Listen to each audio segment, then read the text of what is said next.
loves, in today's reading, we will going to have love reading and message from your person. And before tayo mag-start, I would like to invite you to follow our other social media platform like IG account. And if you feel resonated with my energy, meron po tayong mga craft na cleanse, blessed, and enchant. Ayan, ito po yung ating pinaka-latest. And ang link po ay nandun lang sa ating description box. Okay, so let's see the energy first.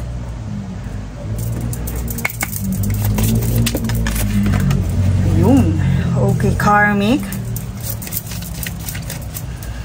Third party, let's see.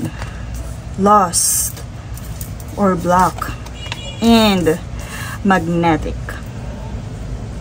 Okay, so obviously in this energy, my loves, you are dealing with your karmic partner.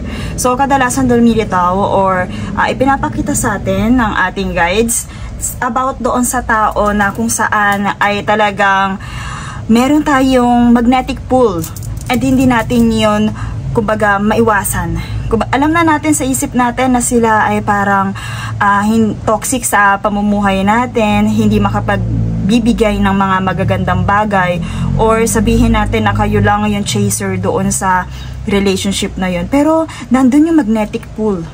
Okay, nandun yung magnetic pull na kung saan ay kinat mo na yung taong to, kumbaga buo na sa isipan mo na wala na yung taong to sa'yo. Kumbaga kinat off mo na siya. Pero you still andun pa rin yung sabihin nating connection. Andun pa rin yung kumbaga nandun pa rin yung inyong sabihin nating magnetic pull. Hindi mo pa rin siya, you can't resist with them. Okay? So, ito ay malinaw na karmic, my loves. And some of you ay pwede nating din i-consider na eto, may third party situation. Ito ay someone na may third party situation na sabihin, one of you, pwedeng ikaw, pwedeng siya. And lahat naman ng third party ay kadalasan lumilitaw yan as karmic. Okay, karmic or karma. So, it's either you or your person may third party situation na kung saan ginoghost na. Look, ginoghost na siya or kabaga iniiwasan na niya pero nandun pa rin na hindi na niya kayang talikuran itong third party na to. Or even you, kung ikaw yung involved doon sa third party na yon, parang you can't resist with this third party situation na alam mo namang mali. Okay? So, some of our specific collectives na, kumbaga, involved dyan sa third party situation. And dito, masasabi natin na, if you are dealing with someone na, yun nga, hindi mo malaman, hindi mo maintindihan bakit parang may explainable, unexplainable pull sa inyong dalawa. Okay, let's see kung bakit hanggang ngayon, you can't resist. Aminado ka na mali yan. Aminado ka na, kung third party man yan, aminado ang partner mo na mali yun. Kaya nga, andyan kinakat off na nila, pero nandun pa rin yung magnetic pull. See the arrangement of our cards na shuffle natin. Ito ay karmic. Pilit mo nang tinatalikuran, or pilit na niyang tinatalikuran, pero hindi niya maipaliwanag kung bakit. Bakit nandun pa rin yung magnetic pull. Kung bakit nakakapit pa, kumbaga binabalik-balikan. Kasi ano na siya oh, they are decided na i-cut off or i-block na to. Or even you are decided na i-block na yung taong to. Okay, let's see. More confirmation about this karmic relationship. Or, my loves, if you are dealing with your person, ito kasi yung pinaka main focus ng energy na kung saan may gusto ka ng talikuran, may gusto ka ng alisin sa buhay mo, pero nandun pa rin yung magnetic pull, nandun pa rin yung attachment. Na parang kahit hindi mo na iniisip yung taong to, napapaginipan mo, nakikita mo yung pangalan nila. Kumbaga, maaaring ikaw, ginost mo na yung taong to, or sabihin natin kinat off, ibinanish mo na to, pero yung taong to hindi makaget over sa'yo. Hindi din niya mataintindihan kung bakit, pero nandun kasi yung tinatawag nga na karmic, or kailangan talaga is may lesson pa kayong dalawa na matutunan dito sa connection na to.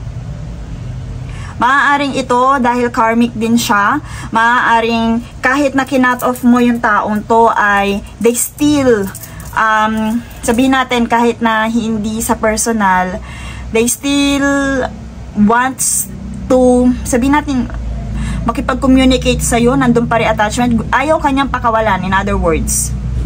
Pero alam natin, kumbaga, aminado dito na gusto mo nang palayain ang iyong sarili. So again, the focus is gusto mo nang palayain ang sa iyong sarili, humiwalay sa taong to, pero hindi mo magawa. Hindi mo magawa. At bakit hindi mo yan magawa? Paradise. Passion. Okay. So, ayan nga. Diba? Kanina nandiyan na yung ating magnetic pool. Tingnan nyo. Look at the synchronicities of our cards. Kung makikita natin, kung papansin niyo, the paradise, maaaring itong taong to ay, ito parang malakas na nga ditong energy na meron third party na gusto nang kalimutan, gusto nang i-cut off. Pero, ito malinaw na malinaw, third party to. Because of the playfulness and oneness. Paradise. Nagsama si karmic at sa paradise. And dito, sabihin na nga natin, nagkaroon ng loss, nagkaroon na ng, sabihin natin, intimacy dito sa dalawang to. Dito sa third party or karmic na to. Nagkaroon na ng loss of intimacy sa dalawang ito, pero still, nandun yung magnetic pool, nagkikita pa rin sila. Nagkikita pa rin. Kumbaga, nandun pa rin yung magnetic pool na hindi nila maiwasan na magkaroon ng conversation, na magkaroon, kasi pag coffee cup, alam naman natin, pag coffee cup, diba? Conversation yan, it's either parang date, unexpected date, ganon. Kumbaga, hindi pa rin nila maiwasan. Or, kung ikaw to, na hindi mo pa ginost mo na yung taong to, kinat off mo na siya, pero nandun pa rin yung desire. Nandun pa rin yung desire. Kahit paulit-ulit mo nang i-cut off yung taong to, isang paramdam lang ng taong to, parang hindi ka makatanggi sa conversation. Pero alam mo sa sarili mo na parang binabanish mo na to. Alam mo yan sa sarili mo, pero hindi mo pa rin magawang talikuran tong taon to. Parang isang paramdam lang niya, isang sabihin nating isang sorry lang niya, kayang-kaya ka na niya agad dito i-win. Okay? So my loves, ito ay malinaw na karmic to. Kumbaga, kahinaan mo yung taong to. Nangihina ka sa taong to. Kumbaga, hindi ka makatanggi. Hindi ka makatanggi kasi itong taong to parang yung conversation na meron kayo ay nagbibigay sa'yo ng happiness. Pero my loves, malinaw, ito kasi yung sign na karmic to, yung taong to. And masasabi natin ang karmic ay hindi siya panghabang araw. Kumbaga, maraming lessons na nakaakibat ang heartache pag ganyang karmic relationship. So, again, ang focus dito, it's either may third party na involved, kung ikaw may third party, or you are dealing with someone na karmic sa'yo, na gustong-gusto mo nang i-cut off, pero nandun pa rin yung magnetic pool. Nandun pa rin yung, sabihin natin, hindi mo maipaliwanag kung bakit hindi ka makaresist sa taong to. Okay, so let's see message from this person.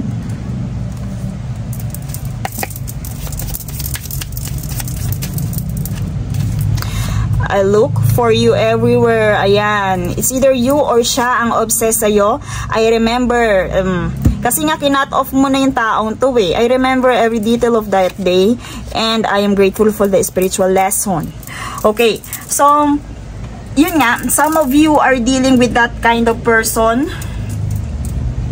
Pero dito malinaw na you are dealing with someone na karmic, na ngayon ay, kumbaga, sabihin natin, parang nag-iiba na yung situation.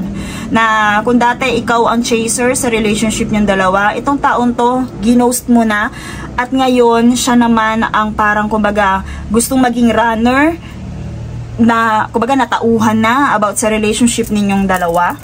And, sabihin natin, parang gustong ibalik ang nakaraan. Okay? So, I look for you everywhere. Ngayon niya nare-realize yung mga sabi. Ito malinaw na kinat mo nga yung taong to. I look for you everywhere. You matter. Ayan. Ngayon niya nare-realize ang kanyang sinayang. Oh, if I ask you to stay, would you leave? Ngayon niya nare-realize yung kanyang sinayang, my loves. Ngayon niya yun nare-realize. And let's see kung ano na ba ang nag-aabang sa inyong dalawa. Since na ito ay karmic, ano na ba ang nag-aabang sa inyong dalawa?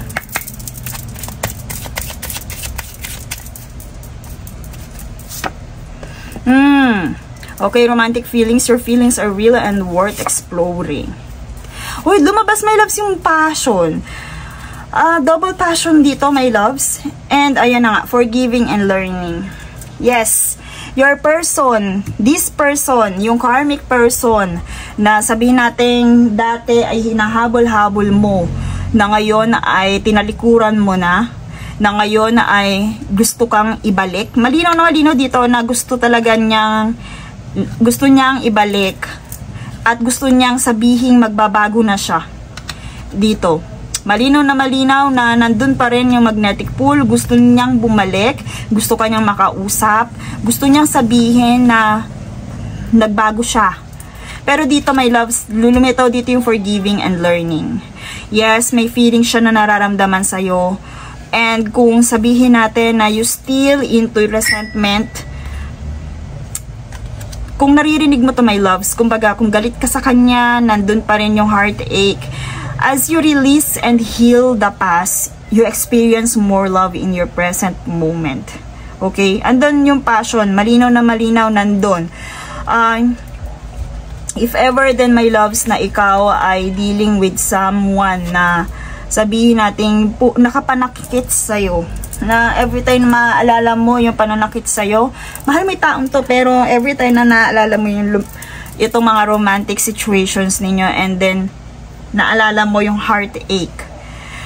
Allow your heart and soul to sing with joy. So, kumbaga, alisin mo na yung resentment dito. Spirits wants you to be free, to release and heal this. Pero tingnan nga natin if they want you and this person. Kasi kailangan dito may learning talaga. Karmic, andyan ang lessons. Kailangan matuto ka. So, ano pa yung nag-aabang sa'yo about this love? Okay, ayan. Spirits wants you to shine again, to smile. And, ayan. You will not move away, my loves. So, dito, you have to move away. Kung binlock mo nga yung person na to, kahit na sabihin mahal na mahal ka niya, you have to move away from this person. Because lumitaw dito yung ating storks. You will not stay, okay? As fly the storks, you will not stay. It's a sign that the upage are growing sa ating tower, okay? My loves, malinaw na kasi kung meron kang resentment na binabaon dyan, kahit sino pa ang maging next relationship mo after this karmic lessons, kasi parang tortured ka sa pinanggalingan mong relationship. Pero dito, you have to forgive and learn.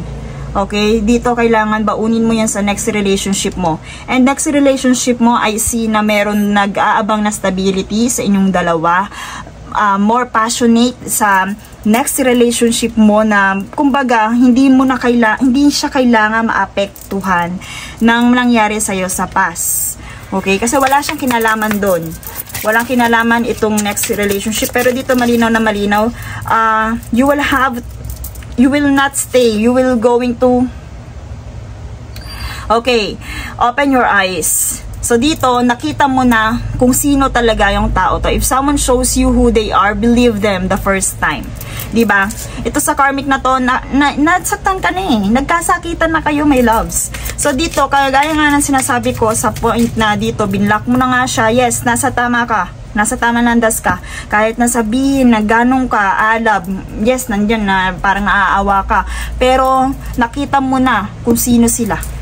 Kahit sabihin mo nagbago, nakita mo na kung sino sila. Okay, a relationship will finally deepen in the next. Okay, so deepening, mas marami ka pang ngayon nakikita mo na, yes. And the distance, the separation you are experiencing is necessary to help the relationship grow. So, ayan nga, talagang you are dealing in separation. Okay, pero dito my loves, base dito sa mga messages na narinig natin, kailangan to, kumbaga itong taong to is nagbigay sa'yo ng maraming lesson, and kung ano yung mga pinakita niya sa'yo, kasi nakuha ka niyang saktan ng ganun. Kahit ano pang sabihin nila na magbabago sila, kasi dito meron silang spiritual lesson din na nag-gain. So ngayon, yung distance na yan, you have to deepen this, sabihin natin, kailangan talaga, kumbaga kung kayo naman kayo, pero kailangan talaga dito yung distance sa relationship ninyong dalawa. Okay, my loves, and that's all for this reading. Thank you so much and see you in my next one.